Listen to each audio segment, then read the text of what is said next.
It's week 9 of the NFL season. And while the weeks are slowly starting to tick off here, I wanted to once again explore the futures betting market. I think it's always important to make sure you're staying pat here, but also still building your portfolio at the same time, because I don't know if you guys were like me. I was feeling pretty good. I had a long shot gainer with a nice cash out already on my Cam Scattaboo 200 to 1 offensive rookie of the year ticket. Well, that's gone now. Same with my Malik Neighbors, 50 to 1 offensive player of the year ticket. Same with what's looking like my Vikings division tickets. So as we lose some of these tickets, it's important to build back, but build back wisely. So let's do so in the futures betting markets. And Steven, I'll turn it over to you first. Where are you looking at getting invested here at the midpoint in the season, my friend? Yeah, I'm going to the MVP market. And as much as I'd love to make Jonathan Taylor my pick, I just don't really trust the voters to give it to a running back at this point. So I'm going to go with a bit of a dark horse, Drake May for MVP this year.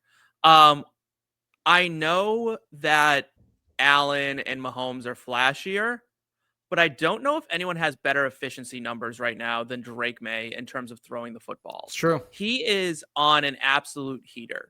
And the great thing about this is his schedule is, I think, the easiest in the NFL rest of season. So it's like historically bad, the teams he's playing against. It's beyond bad. I mean, like the Browns were legitimately middle of the road teams that they will play the rest of the seasons because they still have the Jets to play twice. They still have the Dolphins to play again. They still have the Bills, whose defense is absolutely terrible, to play again. Like, this is a very easy schedule. And Drake May, with Josh McDaniels at the helm on the offense, is thriving in a way that I'm so shocked at. And it's his third down passing that is really getting it done, to the point that it's becoming like a weird thing that he's beyond elite on third down completion percentage, and has now broken or tied Tom Brady's record for most games in a row as a Patriot with 100 plus passer rating. I mean, it's he looks the part. He's not throwing interceptions. He's rushing well. He's putting up points with a team that, and that's the thing, is the other thing he has going for him in the MVP conversation is no one thought the Patriots would be any good, including me. I thought they would be absolute like garbage. I'll own that I was wrong about the hometown boys. This team is taking the league by storm, and sometimes the narrative is more important than the stats to the voters. And if they could quickly crown an heir apparent to Patrick Mahomes, I think they'd very much like to do that and have Drake May be that guy. I mean, it's very possible. And to your standpoint and efficiency, leading the league right now in passing completion percentage, 75.2% is a great number. Also right up there, leading the way as well in passing and passing rating in general. So this guy has been on a heater. I saw him open up this season at 60 to 1 in the offseason. I thought about taking a nibble on it, and I regret not doing so. The interception rate's low. It feels like everything's clicking right now. He's fitting balls into spots that, I mean, you can't see 4 or 5 year pros do, right? I mean, 15 passing touchdowns, 6 in the NFL right now. I do like Drake May. I like everything he's been doing. I have him on almost literally every fantasy team. I continue to try to back the Patriots where I can in the betting markets as well. But 5 to 1's pretty short here, Eric. 5 to 1's a short number for him here. But, for anyone, that's the one downside of it. Yeah, for anyone not named Josh Allen or Lamar Jackson, one of these absolute studs. We also have JT having a great year. I just don't know if I can bite that bullet here on Drake May. I love the kid. I just don't know if I can get invested this late. I feel like I missed the window.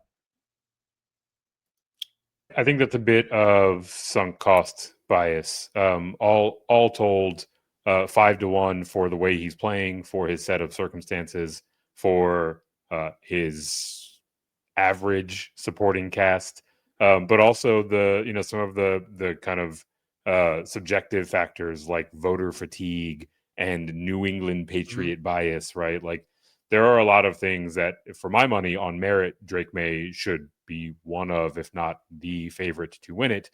But then also several things that are working in his favor that should help him put together some positive votes. So in turn, if you're going to get him at 5 to 1, it's a lot better price than you're going to get for him in 2 weeks time or 4 weeks time or in 2 months time, right? So go out there and, if you believe, happily take your 5-1.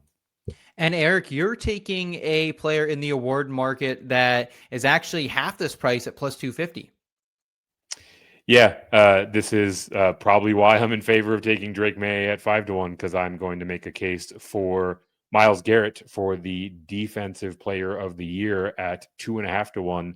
I wouldn't be surprised if you saw him posted with negative money out there, given, for my estimation, how much of a clear favorite he should be, right? So, I am always a bit skeptical of tying up my money in futures propositions, but now that we're at the midway point of the season and there's good value here with Garrett, who is coming off of a 5-sack game to now tie the NFL lead with 10 sacks on the season. He's on pace, if he can merely break through in one game, to break the record for single season sacks. Yeah. And you also have sympathetic voters out there that feel bad about a guy of this talent and this caliber being stuck in and arguably wasting away his career with the Cleveland Browns. So if he can hold this pace, I think he will be clearly the favorite.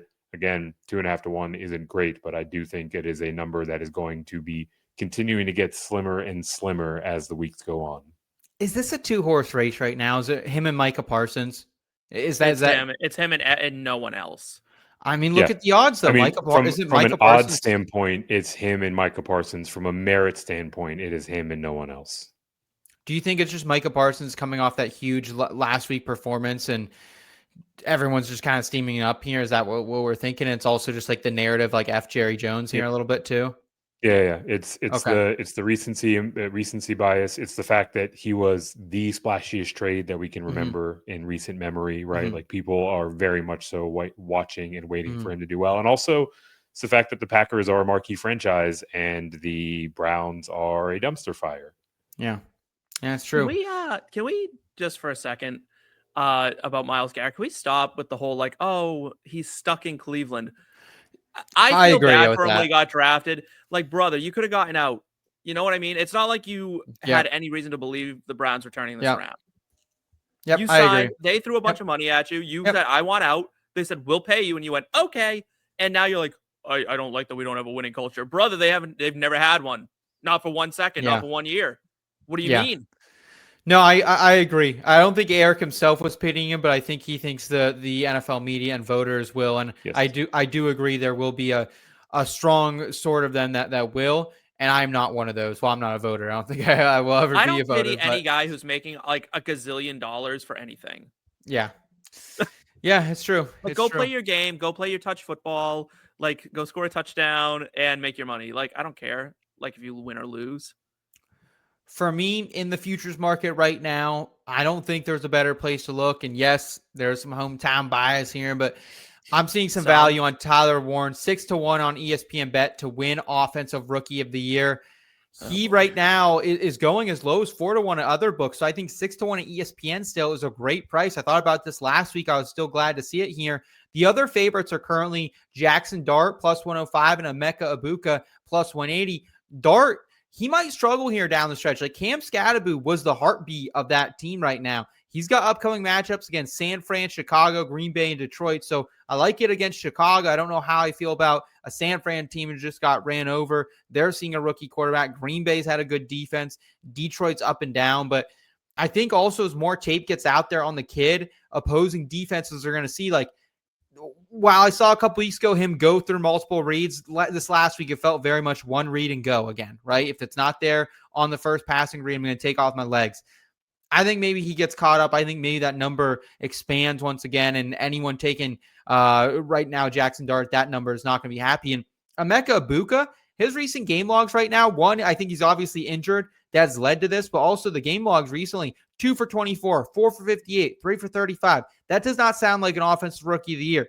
Meanwhile, Tyler Warren on pace for 79 receptions, 1,046 yards, 9 touchdowns, 9, count them 9, boys. And also in terms of all-time rookie tight ends, that would put him 3rd in receiving yards, 4th in receptions, tied for 3rd in touchdowns as well. Warren's currently leading all tight ends in receiving yards. Next closest players to him in that category, old man Travis Kelce, Tucker Kraft, who's already been hurt, and Trey McBride, who has to deal with Kyler Murray coming back and Call of Duty being released here in just about a week or two as well. So for me, I think if Tyler Warren goes out there and leads the position in receiving yards, he should very much be in consideration here. He's only had 2 games under 50 receiving yards. And also, he's playing on a 7-1 Colts team that is in first place in the AFC and should, I think, finish with at least 11 wins at the least. So I'm all in on Tyler Warren here at 6-1. I think it's a great number, Steve. I know you do. And I know you love Tyler Warren. I like the number, but this is Jackson Dart's category to win. It's not close. And the odds makers agree, right? Tough schedule coming up, man. Tough schedule coming up. The 49ers are not a tough Cam Scadaboo's going to hurt that team, dude. Cam Scadaboo was 3.5 yards per carry. Okay, that wasn't a good player. Like, I know he was like tough, but like he wasn't a good player. And like the narrative around him, it's like, oh my God, what are they going to do with this He was an awesome player. He was a great player. What he did in the pass catching, what he did it for pass blocking as well, and what that guy did for the locker room morale of it. Is the better running back of no, those he's not. Guys. No, he's not. He is. He's just a more efficient runner and a better pass catcher. So it's just going to be another weapon for Jackson Dart. But I know it's his friend and I feel bad for him, blah, blah, blah. So, but Jackson Dart in that offense, like the Packers aren't a good defense. The Niners aren't a good defense right now because everyone's hurt. The Packers just gave up a gazillion yards and a gazillion points to Aaron Rodgers, who's 150 years old. Like, I like Jackson Dart the rest of the season. I don't think now Tyler Warren has a way to this. I will say this. He has to break one of those records, though. He can't come in third, fourth, and third. He's got to be number one in one of those, either yards, catches, or touchdowns. He cannot finish third and get this. He just can't. Eric, your take here on Tyler Warren, and I don't even want to revisit it, but that is maybe Steve's worst take of the season, that Cam Scadaboo is a worse running back than Tyrone Tracy. But your thoughts on anything there? I think it's like a middle of the road take. Cam Scadaboo is a better running back than Tyrone Tracy. But I don't think that he is as good a player as the amount of attention that he was receiving, because he's a very fun player. And he was very good for the game and for fantasy football. I love your Tyler Warren take here. I think the price is right. I think the opportunity is in front of him. Steve's point is bang on. If he breaks any of these records, he is going to be in the thick of that conversation very, very quickly.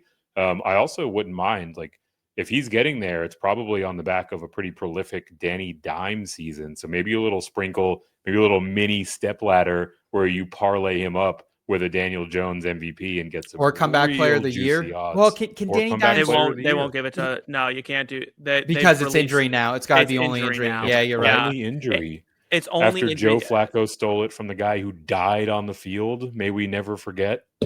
Jeez. Yeah. Well, that's why they changed it. Like, legitimately, it might as well be called the Joe Flacco that rule. moment. Yeah.